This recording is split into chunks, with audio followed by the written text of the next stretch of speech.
Bajaj finance India का number one NBFC company है Bajaj finance. और ये ऑल टाइम हाई से शेयर प्राइस 30% गिर चुका है। और साथ ही कंपनी का पीई 90 से लेके 30 तक ये आ चुका है।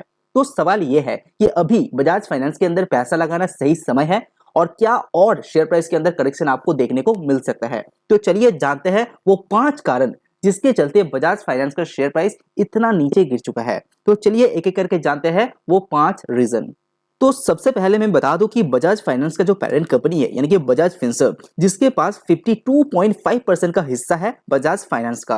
और दिसंबर 2019 तक बजाज फाइनेंस के पास 4 करोड़ कस्टमर था, वो अभी बढ़ के 6 करोड़ 60 लाख तक पहुंच गया है। और साथ ही साथ लास्ट क्वार्टर का कंपनी का जो लोन है वो 78.4 लाख का रहा।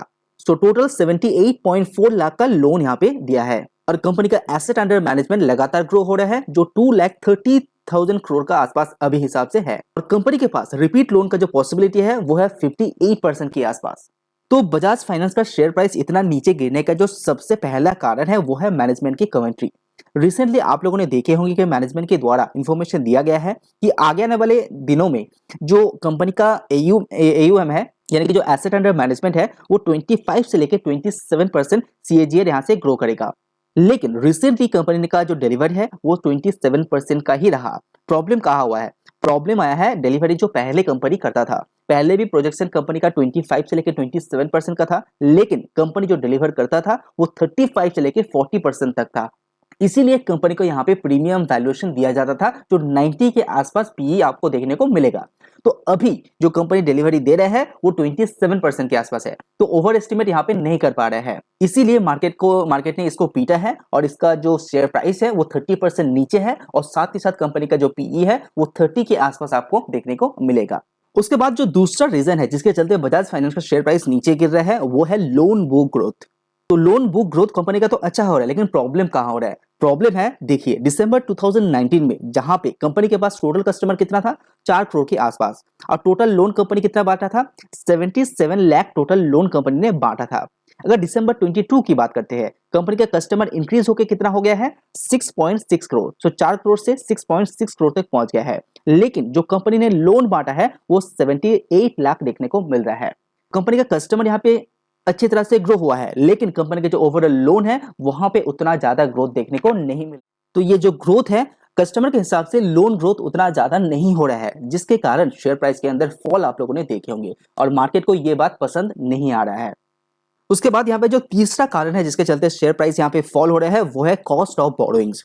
अगर आप मार्च 2012 की आप कॉस्ट ऑफ बोरोइंग्स देखते हैं बजाज फाइनेंस का, वो आपको 10% के हिसाब से देखने को मिल रहा है। यानी कि बजाज फाइनेंस जो पैसा उठा रहा है उसमें से 10% इंटरेस्ट कंपनी को देना पड़ता था, वो गिर के जून 2022 तक 6.64% तक लेके आया था बजाज फाइनेंस ने। तो इसका मतलब कंपनी का जो इंटरेस्ट पे करना पड़ता था अपने पैसे उठाने के लिए वो यहाँ पे कम हो चुका था। तो 10% से ये 6.64% तक आ चुका था। लेकिन अभी ये फिर से इंक्रीज हो रहा है। इंक्रीज होकर कितना में पहुंच गया है, 7.14%। तो पिछले 2 क्वार्टर में लगातार कंपनी का जो कॉस्ट ऑफ बोरोइंग्स है वो इंक्रीज हो रहा है। और ऐसा भी अंदाजा लगाया जा रहा है कि आगे आने वाले 2 क्वार्टर यहाँ पे और भी इंक्रीजनेस आपको देखने को मिलेगा। इसमें कहाँ इफेक्ट होगा, कंपनी का नेट प्रॉफिट में इफेक्ट होगा। यानी कि पैसा लेके ज्यादा पैसा देना पड़ रहा है, जिसके कारण कंपनी का नेट प्रॉफिट में इफेक्ट जरूर देखने को मिलेगा। और ये जो प्राइस हाइक हुआ है ये मेनली आरबीआई का पॉलिसी रेट के हाइक के कारण कंपनी को ज्यादा पैसा एज अ इंटरेस्ट पे करना पड़ रहा है। तो इसीलिए यहाँ पे कॉस्ट ऑफ बोरोइंग्स इंक्रीज होने के कारण कंपनी का शेयर प्राइस के अंदर इफेक्ट आ रहा है, क्योंकि मार्केट को यह बात समझ में आ गया है कि आगे आने वाले 2 क्वार्टर कंपनी के लिए थोड़ा सा चैलेंजिंग रहने वाला है। उसके बाद चौथा जो रीजन है शेयर प्राइस फॉल होने का वो है ऑटो लोन बुक।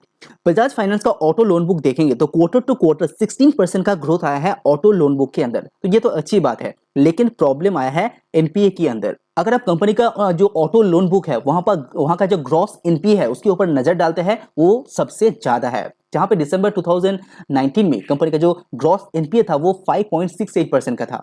सितंबर 2022 तक ये 8% तक आ चुका है कंपनी का gross NPA auto loan sector के अंदर। और रिसेंटली ये है 6% के आसपास। तो अगर आप कंपेयर करते हैं दूसरा हर एक सेक्टर से तो ऑटो लोन बुक हमेशा कंपनी का प्रेशर में रहता है।